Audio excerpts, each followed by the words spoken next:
program ste obdržali v pozvánke. Teší nás váš záujem, že to nie je tlačovka pre jedno médium. Predstavím vám členov poslaneckého klubu, ktorí sú na dnešnej tlačovke prítomní. Je to pani poslankyňa Cehelská, predsednička poslaneckého klubu, a pán inžinier Jozef Babiak, podpredseda poslaneckého klubu. Program, ako som už spomínal, ste obdržali. Prešli by sme k prvému bodu zhodnotenie ročného pôsobenia poslancov v mestskom zastupiteľstve s tým, že najprv by som poprosil pánov poslancov o vyjadrenie k tomuto bodu a potom by mohli nasledovať vaše dotazy. Ďakujem. Nech sa páči, pani poslankyňa Cehelská. Keď dovolíte, v mestskom zastupiteľstve sme 6, čo tvorí zhruba štvrtinu. Nie sme žiadni začiatočníci, sme vlastne opoziční poslanci z rôznych strán. Nemáme problém v parlamente mestskom podporiť všetko, čo je v prospech našich obyvateľov. Keďže verejné zhromaždenia sa nekonajú sa aj z dôvodu toho, že ho môže zvolať len mestské zastupiteľstvo a väčšinový klub Smer SD nemá záujem o zvolanie verejného zhromaždenia, tak volíme takú formu skladania účtov svojim voličom. A keď je pravda, že poslanci nefungujú len na mestskom zastupiteľstve, ale v priebehu celého roka, keď nás oslovujú občania, respektíve keď my sa zapájame do diania v meste. Práca v opozícii je veľmi ťažká, informácie získavame pracne, nech podáme akýkoľvek dobrý návrh, nie je v mestskom zastupiteľstve schválený, lebo funguje palec dole. Nepoznáme dopredu termíny mestských zastupiteľstiev, materiály na MSU dostávame pár dní pred zastupiteľstvom, mnohé sú nekvalitne pripravené, v dôvodových správach chýbajú analytické časti, niektoré materiály aj neprechádzajú komisiami mestského zastupiteľstva.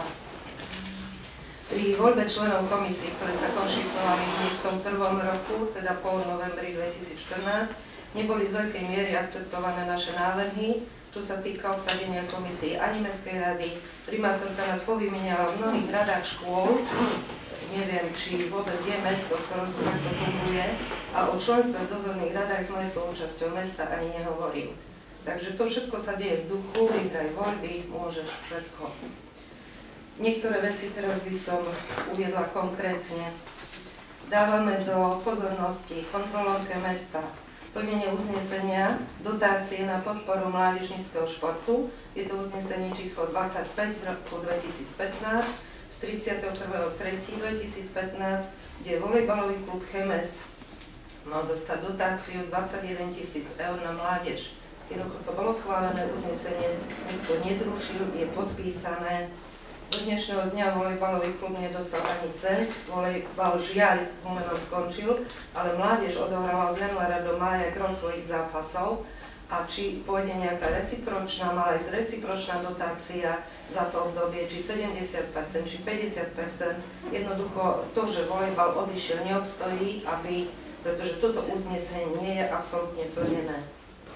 Odišla aj futbalová mládež a cez to všetko futbal dostal dotáciu na mládežníkov. Podobne sa to týka aj hokeja. Do dnešného dňa som nedostala odpoveď, kto si na úrade dovolil zmeniť formuláciu uznesenia. Išlo porovnávanie nájomných zmluv z iných štadiónov oproti tomu, čo bolo schválené.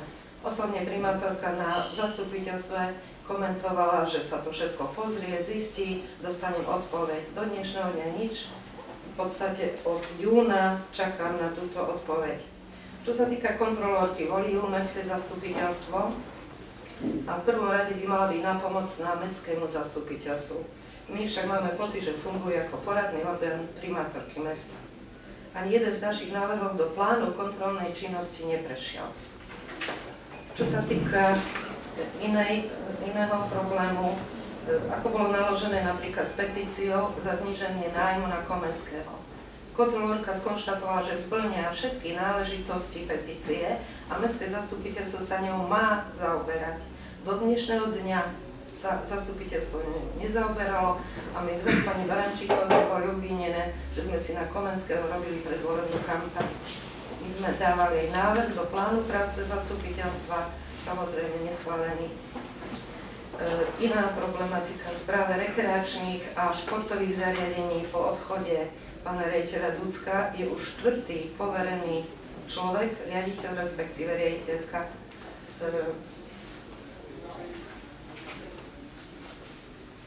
Zbytočne, čo sa týka, pán Babiak osobne 2-krát dal návrh, aby sa urobila kontrola hospodárenia v tejto organizácii. Samozrejme 2-krát tento návrh nebol akceptovaný.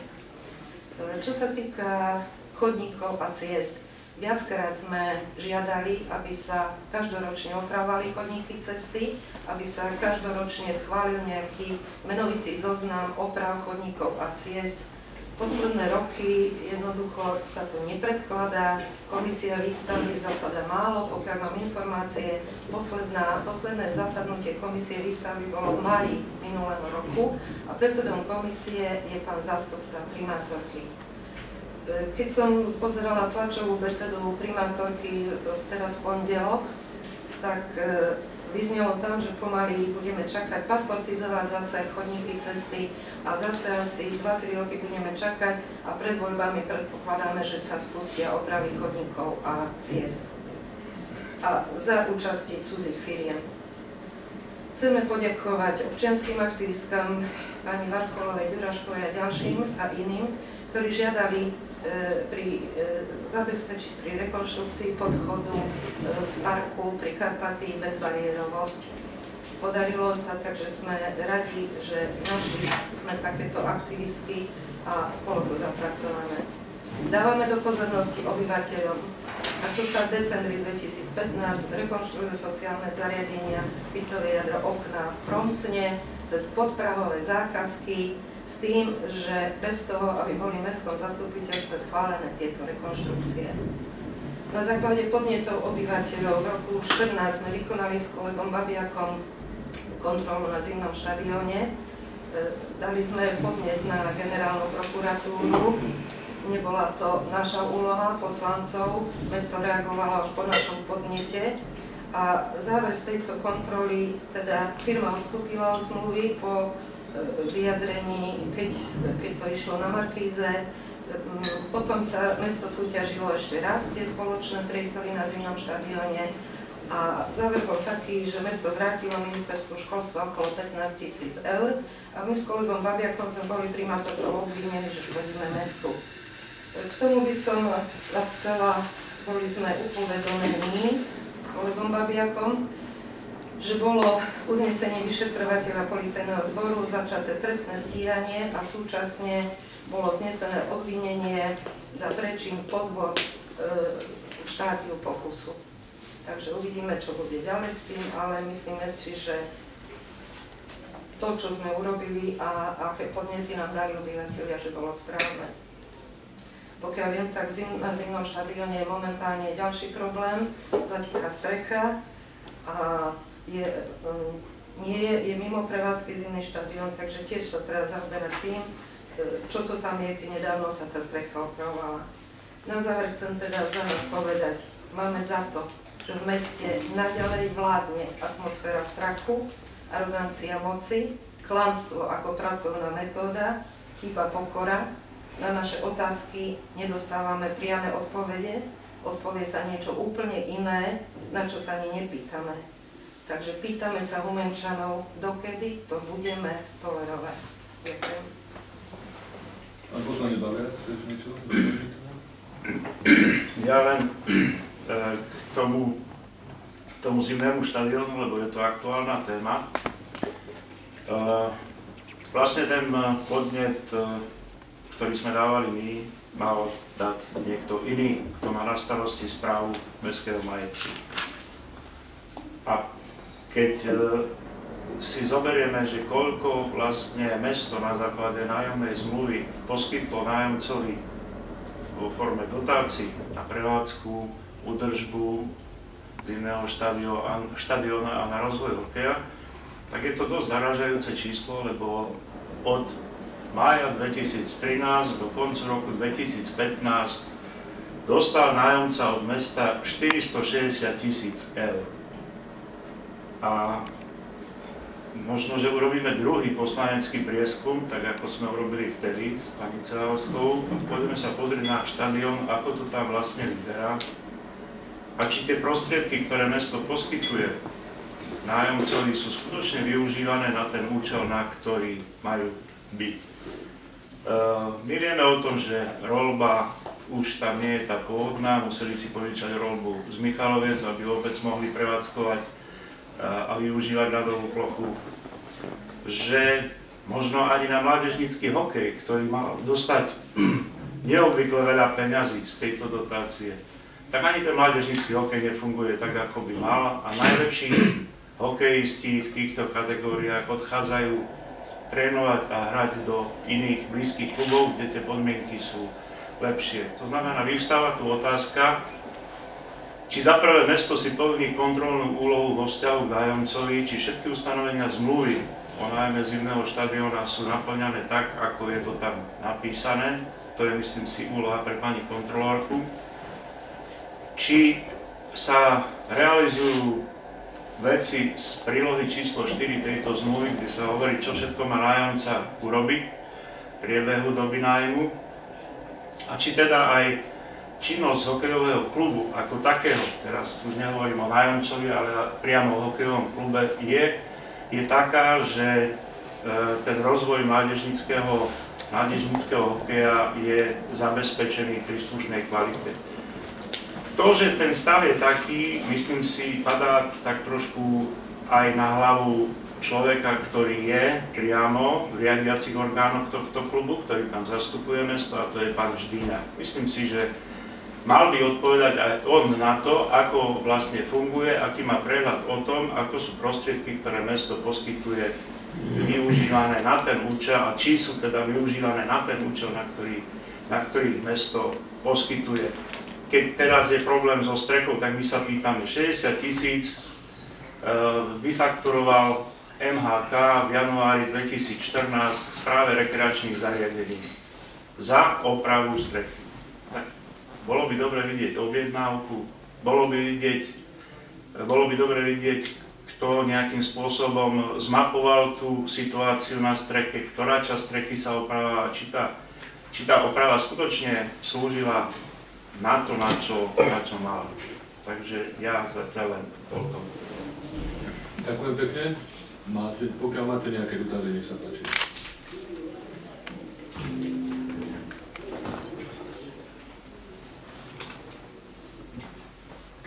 Máme?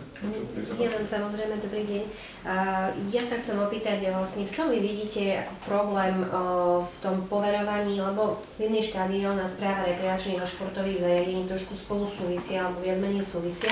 V čom vy konkrétne vidíte vlastne problém v tom, že nie je menovaný, naposledy teda bol pán Ducko riaditeľ, že nie je menovaný jeden riaditeľ na nejaké celé obdobie, ale že sa stále opakovane poverujú riaditeľia. Ide predsa organizáciu, ktorá spravuje. Takže v čom vy vidíte problém? Lebo niekto môže povedať, že to problém nie je.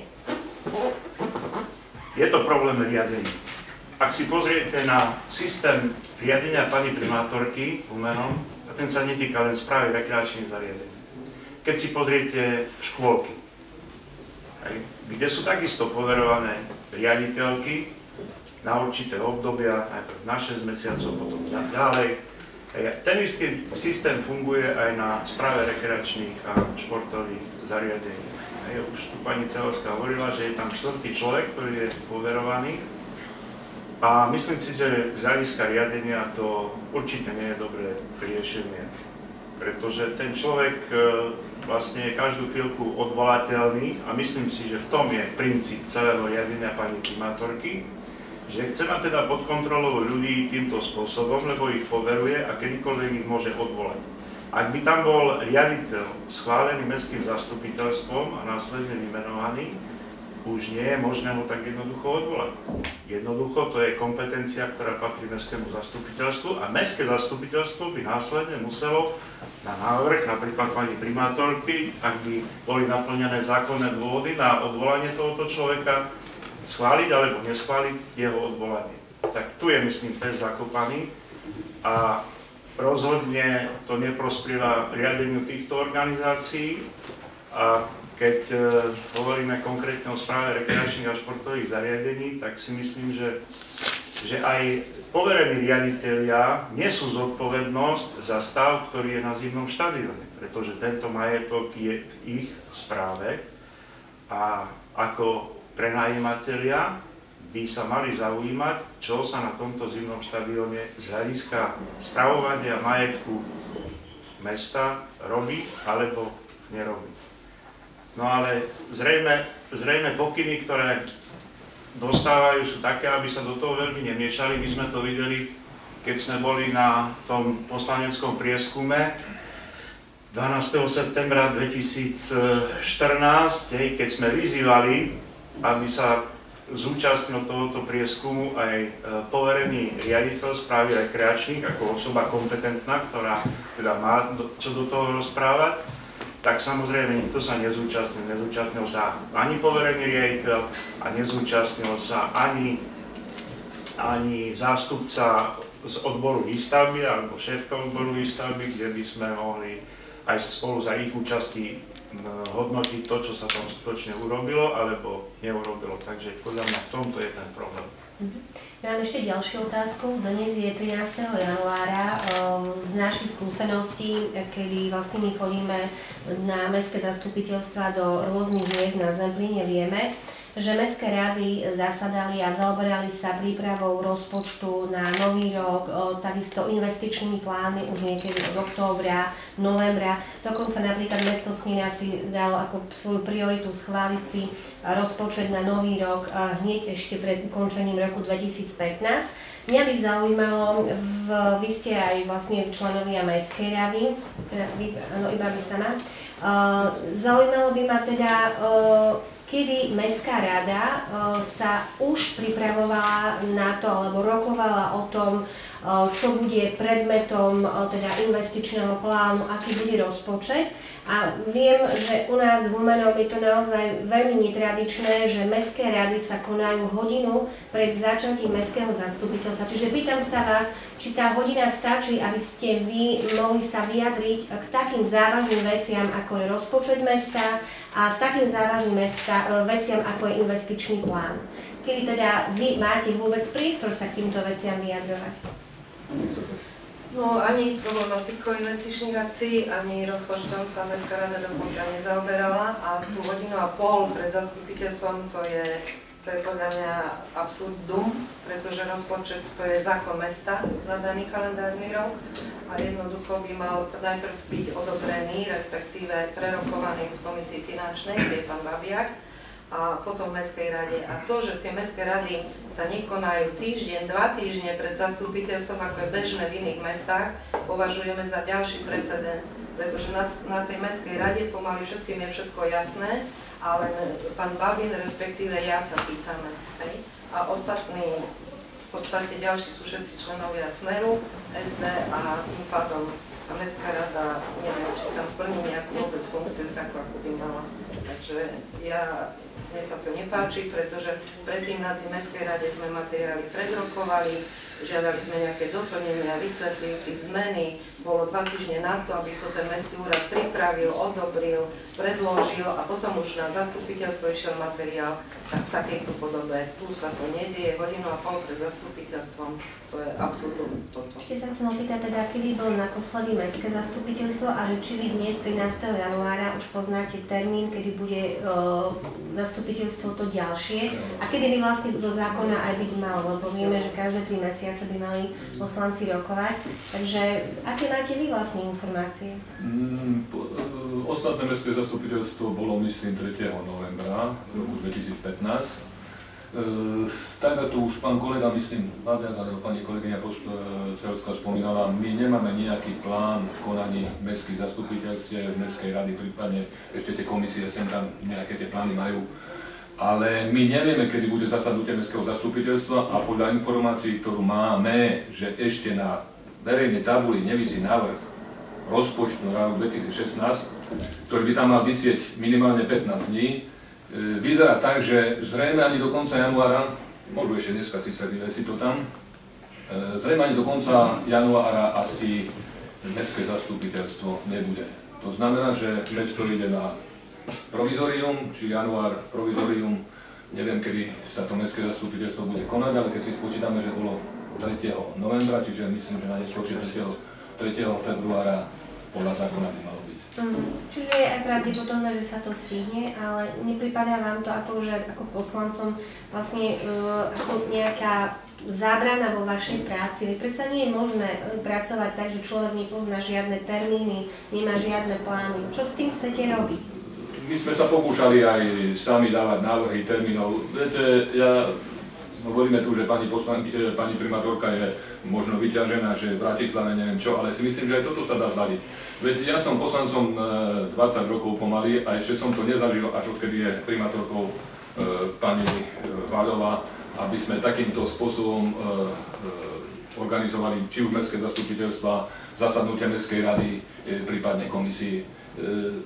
Myslím si, že aj poslanci sú ľudia a tiež by mali mať nejaký svoj rozvoj, plán a vedeli aspoň orientačne. My sa dokážeme prispôsobiť termínom, ktoré pani primátorka navrhne, len by bolo dobre, keď sme termíny mali. Myslím si, že sme snad možno, že jediné mesto na Slovensku, kde takýto plán zasadnutí mestských zastupiteľstiev mestských rád nemáme.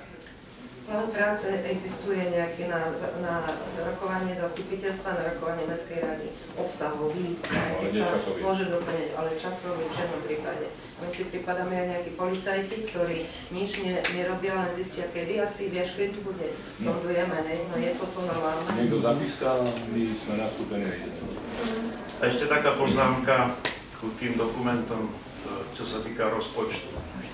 Tak myslím, že aj pani primátorka na tej svojej tlačovke tam spomínala niečo o tom, že rozpočet ešte nemáme, lebo sa na čo si čaká, na nejakú prognózu. Myslím si, že nejaké prognózy už tu nebudú, lebo základný zákon roka, štátny rozpočet a súvisiace zákony sú schválené. To znamená, že dnes sa vie, koľko budú podielové dane percentuálne zo štátu smerom na obce a mesta.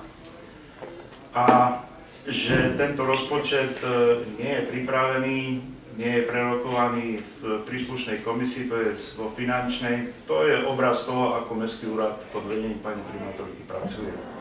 Pretože väčšina tých miest okolí už rozpočty má a keby aj bol nejaký problém, no tak sú rozpočtové opatrenia, ktorými sa príslušný rozpočet dá meniť. Ak nastanú nejaké legislatívne zmeny alebo aj neviem čo. My vlastne začíname nový rok a nemáme všeobecné záväzné nariadenia o miestnych daniach a poplatkoch. To znamená, že nevieme, či teda bude stav taký, aký bol, podľa vyjadrenia primátorky asi to tak bude, alebo či treba na tom niečo meniť. Ale už len to, že tie VZN-ka prechádzali diskuziou a nejaké úpravy sa tam robili, už to bol nejaký proces, kde sme mohli do toho vstupovať. Dneska vlastne zrejme dostaneme VZN-ko rozpočet na stôl možno 3 dní pred rokovaním mestského zastupiteľstva. Samozrejme poslanci Smeru sú v takom počte, že si ho bez problémov schvália. Len či to skutočne bude rozpočet taký, ktorý bude vyhovovať väčšine obyvateľov tohoto mesta, to je na diskuziu. A ešte k investíciám. My máme predstavu, ako by mal vyzerať investičný plán na rok 2016. V prvom rade si myslíme, že do investičného plánu by sa mali dostať investície, ktoré budú slúžiť väčšine obyvateľov tohoto mesta. To znamená, ak sme začali medzigarážové priestory na sídlisku 3, asi by ich bolo dobre dokončiť, lebo nie sú dokončené. Ak vieme, že na sídlisku 3, 2Ačku sme neurobili odstavné plochy pre motorové vozidlá, ani odstavné plochy pre kontajnery, asi by bolo dobre urobiť. A nie sú to investície, ktoré vyžadujú veľa peňazí. Ďalej, je tu ďalší faktor, ktorý chceme, teda tá investícia, čo sa týka medzigarážových priestorov, to sú tie veci, ktoré treba dokončiť. Ktoré boli začaté, treba ich dokončiť. A ďalej sú to investície, na ktoré už existujú projektové dokumentácie. A tie by takisto nemali ležať v šuflíku, ale postupne by sme ich mali začať realizovať. To sa týka napríklad parku pod Sokolejom. Poznáte tú diskuziu pána poslanca Merička s pánom zástupcom na tú tému.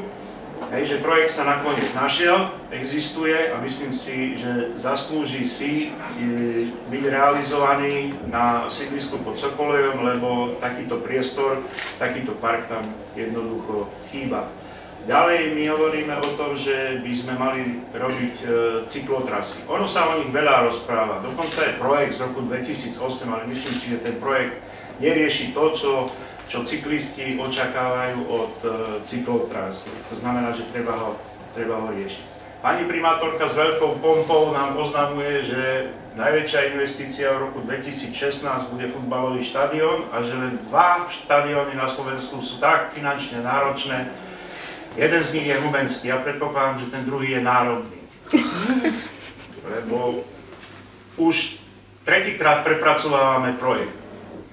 To znamená, že najviac sa z toho teší pán projektant, firma Rahar Michalovec, ktorá prerába projekty podľa toho, jak si to niekto zmyslí. Hej. A vlastne my takisto máme projekt, dokonca schválené uznesenie, že urobíme tartanovú dráhu a rekonštrukciu trávnika na ihrisku na základnej škole hrnčiarskej. Tak prečo nerobíme veci, ktoré zároveň pomôžu športovcom a zároveň aj budú slúžiť aj obyvateľom tohto mesta v širšom rozsahu.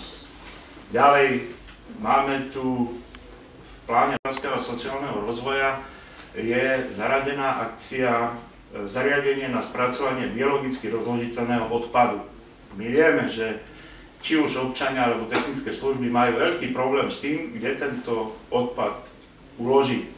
Ukladáme ho dneska v DKD a časť z neho končí vo firme v Stráskom, za čo samozrejme mesto musí platiť. Tak si myslím, že je najvyšší čas takéto zariadenie postaviť, aby sme tento odpad vedeli my zúžitkovať a samozrejme nemuseli platiť cudzým firmám za to, že ho tam niekde ukladáme. Takže toto je náš pohľad na investície v najbližšom čase. A ešte snáď taká zaujímavá diskusia bola o Gaštanovej ulici a o súvisiacej investícii s výstavbou tých rodinných domov. Tak si myslím, že aj Gaštanová ulica už popri tých sľuboch, ktoré dávala pani primátorka, by si zaslúžila, aby sme sa pustili do rekonštrukcie tých hlavných ciest, ktoré tam sú. Na jej tlačovke odznela aj otázka rekonštrukcie ciest a chodníkov.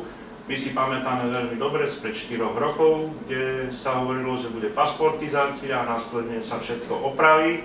Ubehli 4 roky. A vieme, čo sa urobilo, čo sa neurobilo. Aj pán kolega Vaňován povie, že my pasportizáciu máme. Dokonca máme 2 druhy pasportizácií. A pani primátorka chce zadávať nejaké externej firme, aby robila pasportizáciu. Ja sa pýtam, prečo? My máme toľko peňazí, aby sme dávali externým firmám zarábať? Naši ľudia nevedia, aký je stav komunikácií. Nevedia spočítať metre štvorcové, nevedia odhadnúť, že koľko to bude stať. Takže my týmto spôsobom nechceme ísť. Jednoducho, to sú veci, ktoré sa dajú zvládnuť našimi ľuďmi, našimi prostriedkami a netreba do toho interesovať cudzích ľudí. No a samozrejme téma rozvodov tepla, kde pani primátorka hovorí, že vyšla výzva na to, aby mesto mohlo čerpať európske peniaze na rozvody tepla. No ona nevyšla. Že vyjde, s tým sa ráta. A aj keby vyšla, tak mesto dneska nemá schválený základný dokument, to je program hospodárskeho a sociálneho rozvoja. A každý, kto žiada, tak tento program musí doložiť, že ho má. A toto je ten ďalší dokument, ktorý mestské zastupiteľstvo musí schváliť. Ono ho malo schváliť do konca roka. Ale dobre, môže to byť aj tak, že kým budeme dávať prvú žiadosť, tak vtedy už ten program hospodárskeho a sociálneho rozvoja musí byť schválený mestským zastupiteľstvom.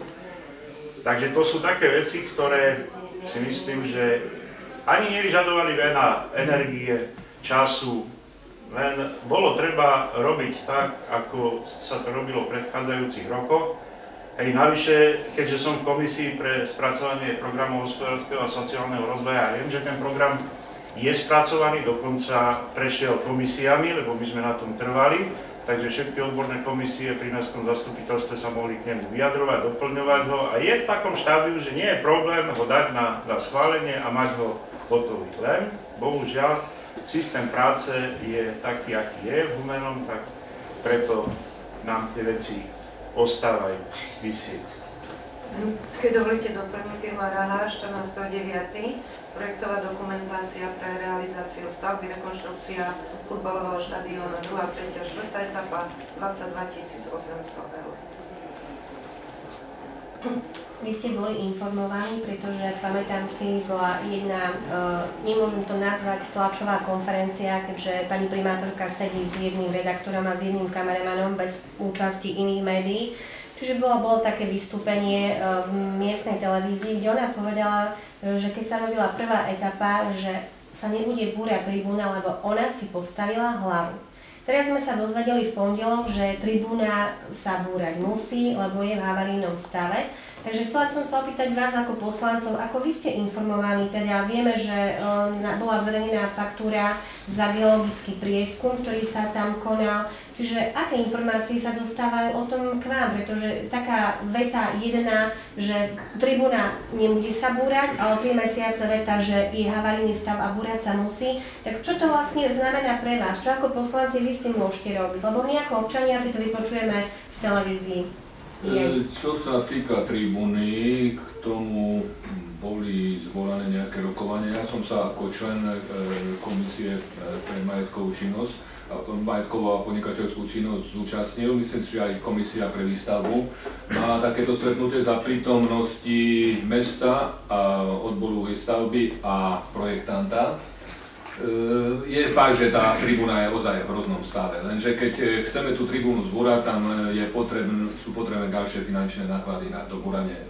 Nepamätám si presne, ale myslím, že cez 100 000 tam vychádzalo na ďalšie búracie práce. Keď zoberieme, že už takmer 500 000 sme dali za búracie práce štadióna, plus dajme tomu, že ešte tých 100 000 by sa dalo, čiže my vlastne dáme 600 000 eur len na to, aby sme ten štadión zbúrali. Má mesto pravdu v tom, že ozaj tá tribúna je v hroznom stave. Ja si myslím, že pokiaľ by ten štadión sa mal robiť ako celok, bolo by dobre, keď sa tá tribúna zbúrala. Len teraz viete, je ďalšia vec. Najväčšia akcia na budúci rok, tu bolo spomínané, Humene hraje, nemá nejakú súťaž, 5. či 6. či 7. ligu, hraje tu s dedinami, ako je Tiče, ja tým dedinám nič neberiem, ale si myslím, že neviem, že pre koho ten štadión bude slúžiť, lebo boli časy, keď nielen futbal, ale iné športy Humennom kvitli. Teraz môžeme povedať, že je veľký útrom športu Humennom, to pociťujeme aj my ako diváci a fanúšikovia športu. Vieme dobre, že futbal prakticky funguje na úrovni nejakých dedín. Volejbal absolútne, čo bola pýchou, volejbal bol pýchou nielen mesta, ale celého Slovenska, lebo si myslím, že tak vybudovaný klub, ako bol volejbalový klub na Slovensku, neexistoval a dlho existovať nebude. Takže škoda, že sme zničili to, čo fungovalo. Hokej je v takom stave, akom je. Ťažko povedať, či v ďalších rokoch Humene bude prvú ligu hrať, pretože už aj záujem divákov si myslím, že proti tomu bol v začiatku podstatne klesa a na posledných zápasoch do tých 500 ľudí, keď príde na ten hokej, tak to je až. A k tomu projektu futbalového štadióna. Ja predpokladám, že väčšina poslancov nevie o tom, ako to prebieha. Tak už bol projekt spracovaný, raz som tu už o tom rozprával, ten prvý projekt na rekonštrukciu. To bola tá krásna maľovánka predvolebná. Dobre, bola to štúdia. Potom bol projekt. Projekt bol spracovaný na kapacitu divákov 4 000 a jeho rozpočtový náklad bol 2 560 000. Aj to si myslím bol projekt, kde ešte hlavná tribúna stála, to znamená, že potom prišiel ďalší projekt, ktorý dneska je na mestskom úrade, na odbore výstavby, ja som ho videl. Tam už sú len 2 tribúny na dlhších stranách, na krátkych stranách tribúny nie sú, kapacita je 1900 divákov. Rozpočtový náklad mi pani vedúca odboru nechcela prezradiť, lebo ten vraj bude predmetom verejného obstarávania, hej, tak aby som náhodou neprezradil nejaké tajomstvo, aj keď tajomstvo nejaké by mi ani ona neprezradila, lebo ak sa ide súťažiť verejnou súťažou, tak sa musí povedať predpokladaná cena. Čo je ale pozitívum, že tento nový projekt už uvažuje s normálnym ihriskom s umelou trávou. To znamená, že už celé sa to v tom priestore poposúvalo tak, aby vzniklo jedno normálne ihrisko s umelou trávou. Je pravda, že na úkor tej malej trávy, ktorá tam je. Takže jedno veľké ihrisko s hrácou plochou, ktorá sa neposúvala, 1900 divákov, ihrisko s umelou trávou, s normálnymi rozmermi a malé ihrisko rozcvičovacie, na ktoré už je myslím, projekt hotový a je tam žiadosť aj o dotáciu z úradu splnomocnenca, myslím, pre šport, rozpočtový náklad tohoto ihriska by mal byť nejakých 96 000. Takže to je stav, ktorý dneska asi je. Len z celého toho je najdôležitejšie to. Komisia výstavby o týchto projektoch nemá šajn. Keďže od mája nebola zvolaná, poslanci, ktorí by to mali pripomienkovať, dať nejaké návrhy, o tom vôbec nevedia. To je prvá vec. Teda kto rozhoduje o tom, či to bude pre 4 000, či to bude pre 1900, či to bude s takým ihriskom, kto o tom rozhoduje? My nevieme, ale ja predpokladám, že to je len jedna pani a jeden pán, ktorí majú tú kompetenciu, teda oni si ju zobrali, že oni budú rozhodovať, ako to bude vyzerať. No, ja si myslím, že to nie je správne, pretože asi nikto im takúto kompetenciu nedal a keďže je tu 24 poslancov a niektorí si myslím, že tomu aj dosť rozumejú, tak si myslím, že o tom by mali rozhodovať aj poslanci, hlavne keď sa to týka následne zdrojov financovania takejto investičnej akcie. Pretože mesto Humene, ak tento štadión chce pani primátorka vybudovať do konca tohto roka, tak to z vlastných prostriedkov neutiahne. A bude na to potrebný úver a to už je zase ďalšie úverové zaťaženie tohoto mesta. A pripomínam, že od roku 2000, od 1.1.2017 ministerstvo financií sprísnilo kritéria pre obce a mesta z hľadiska čerpania úverov a následného krytia. To je to percento tých 60. Tam už tie podmienky sa od 1.1.2017 sprísňujú a myslím si, že Humene zo 4% úverovej zaťaženosti preskočilo až do 24% a keď tento vývoj bude pokračovať, tak asi to zaťaženie bude ďaleko vyššie. Takže tu je ten problém, že nie poslanci, nie komisie, ale niekto rozhodne o tom, že raz je to tak a raz je to tak. To isté je aj s investičnými akciami. My nevieme, že na Mierovej materskej školke je oprava za 34 000. Nikdy sme to neschvaľovali. A zrazu vidíme faktúry, vidíme objednávky, vidíme zmluvy. Tak kto o tom má právo rozhodovať? A tu je zase to, čo hovorila pani kolegyňa Celelská. Kde je naša pani kontrolórka? Ako ona vlastne kontroluje, že je to tak? Keď skonštatovala v záverečnom účte za rok 2014, že všetko je OK, a zrazu MHK je dlžný mestu 160 000 k 31.12.2014 a dotáciu dostal viac ako 300 000. Nový bonus. To znamená, že niekto je nám dlžný 160, o to sa nestaráme. Ale dotácie veselo dávame. Až tohto roku 2015 sa tá situácia tam už trochu znormalizovala. Ale ten stav 31.12. si môžete overiť. Ten tam taký bol, jednoducho. Za rok 2013 114 000, za rok 2014 197 000 a dlžný bol mestu 160 000. Umerom to je... Ešte Ja keď sa môžem opýtať, v tom vystúpení pani primátorky bolo povedané, že mesto bude rekonštruovať rozvody tepla z európskych peňazí. A mňa by zaujímalo, že či existuje uznesenie mestského zastupiteľstva o tom, že to tak bude, pretože je to tiež informácia, ktorá je pre človeka, ktorý chodí na mestské zastupiteľstva nová, lebo viem o tom, že nikdy o tom zastupiteľstvo nerozhodovalo. Je to tak, alebo sa milím, lebo spím na tom zastupiteľstve, potom sa zobudím pred televíznou obrazovkou, keď sa to dozviem. Rekonštrukcia rozvodov tepla je téma, ktorú my otvárame každý rok pri schvaľovaní rozpočtu. Viete, že ten mechanizmus je taký, že mesto inkasuje od Humenskej energetickej spoločnosti nájom za rozvody a ten nájom by sa spätne mal vrácať do rekonštrukcie rozvodov. Od roku 2011, vtedy ešte nejaká čiastka bola zrealizovaná, odvtedy sa neinvestovalo do rozvodov nič. A pokiaľ sa týka, to znamená, že najprv by mal byť ten proces taký prirodzený, že ak na to máme prostriedky, tak ich na to použijeme. Robia to iné mestá. Videli ste to v Medzilaborciach, kde zrekonštruovali za rok celé rozvody. Michalovce majú presne ten istý systém, myslím si, že v niektorom regionálnom denníku o tom písali, že Michalovce presne ten istý systém používajú, že majú spoločnosť, ktorá má prenajaté rozvody, ona im platí nájom a spätne tie peniaze idú do rekonštrukcie s tým, že samozrejme ešte sa tam nejaké peniaze doložia, aby sa povedalo, že tohto roku ideme robiť toľko, tak aby to malo nejaký ucelený charakter. Umerom to tak nie je v tých posledných rokoch. Pritom mesto zinkasovalo milión eur od Humenskej energetickej spoločnosti, do rozvodov nedalo ani cent.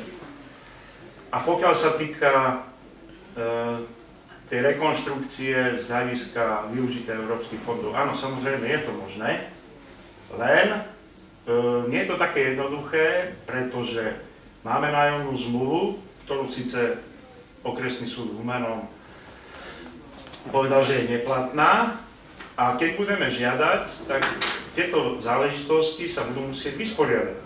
Že kto teda bude žiadateľ, kto je vlastník, zatiaľ je síce mesto vlastník, ale platná nájomná zmluva je, lebo odvolanie na krajskom súde ešte nie je rozhodnuté a uvidíme, jak to dopadne. Takže samozrejme my budeme radi, ak mesto zrealizuje rekonštrukciu rozvodov z európskych peňazí. Prečo nie? Len nebude to zrejme také jednoduché pri tých vzťahoch, ktoré dnes existujú medzi mestom a Humenskou energetickou spoločnosťou. A keď pani primátorka na tej tlačovke tiež hovorila aj v tom svojom vyhlásení, že mesto zásadným spôsobom chce zmeniť majetkové pomery alebo rozhodovacie záležitosti Humenskej energetickej spoločnosti a chce ju dostať pod kontrolu, no nič jej v tom nebránilo. Stačilo chodiť na valné zhromaždenia alebo zvolávať valné zhromaždenia, na čo má právo pri 33% kedykoľvek zvolať valné zhromaždenie, a aj ten 66% vlastník, teda mesto má 34, oni 66, tam musí prísť a mesto si môže do zápisnice z valného zhromaždenia dať všetko, čo uzná za vhodné, aj keď samozrejme z hľadiska majetkových pomerov nemá rozhodovaciu právomoc takú, akú by chcelo mať. Ale nič tomu nebráni, aby si mesto svoje požiadavky uplatňovalo. A ešte tam tuším odznelo, že na mestských, že sú uznesenia, ktoré zaväzovali Humenskú energetickú spoločnosť. Ja o takých uzneseniach neviem. Že mesto vypisuje, to je iná vec. Ale my sme uznesenia mimo toho, že sme dali nejakej firme spracovať nejakú tú štúdiu, že čo je teda výhodnejšie, či centrálny zdroj alebo iné zdroje, za ktorú sme dali 5 500 eur, a ktorá bola z 2/3 opísaná z koncepcie, my sme nič neurobili. Je uznesenie ešte jedno, že dáme ešte jednu štúdiu spracovať, ale zatiaľ o nej nevieme. Takže áno, je nutné tieto rozvody rekonštruovať. My sa nechceme politicky angažovať v tom spore, ktorý teraz existuje. My len stále hovoríme, stále sme na to upozorňovali, že treba sa starať o mestský majetok. A mesto Humené má na to všetky možnosti a páky, aby tak robilo. Tak skutočne treba konať. A my sme už s rozhodmi mohli byť niekde inde, ako sme dnes. Ale samozrejme, ak taká možnosť bude, tak budeme podporovať všetky dostupné možnosti a kroky na to, aby mesto v spolupráci dnes s Humenskou energetickou spoločnosťou tieto rozvody zrekonštruovali, lebo je to na prospech tých ľudí, ktorí teplo odoberajú z centrálneho zdroja. A my si myslíme, že ak by tieto rozvody boli zrekonštruované, tak dneska cena tepla mohla byť niekde inde. Ďakujem. Myslím si, že môžeme prejsť k ďalšiemu bodu, k aktuálnym problémom mesta. Ja si myslím, že to už sú v podstate sme začali o tom hovoriť, pokiaľ máte ešte pani poslanci, áno. Máš ešte niečo, pani poslankyňa, pán poslanec, že tu sme, tak nech sa páči ešte, keď máte nejaké dotazy, prosím. Nemáme? Ja možno len na doplnenie k tým rozvodom, že to je jedna problematika, rekonštrukcia rozvodov. A po druhé, na zníženie ceny tepla je aj tá ponuka, ktorá tam je zo strany HESky, urobiť nový kotol na biomasu a mesto nechce dať súhlas na ten kotol, áno, na tú stavebné povolanie. Takže v podstate aj tu je, znovu je to v tom vzťahu nielen rozvody, ale aj nový zdroj na to, aby tá cena tepla išla. Pokiaľ nemáte, ďakujem za účasť. Ďakujem veľmi pekne. Tešíme sa na ďalšie.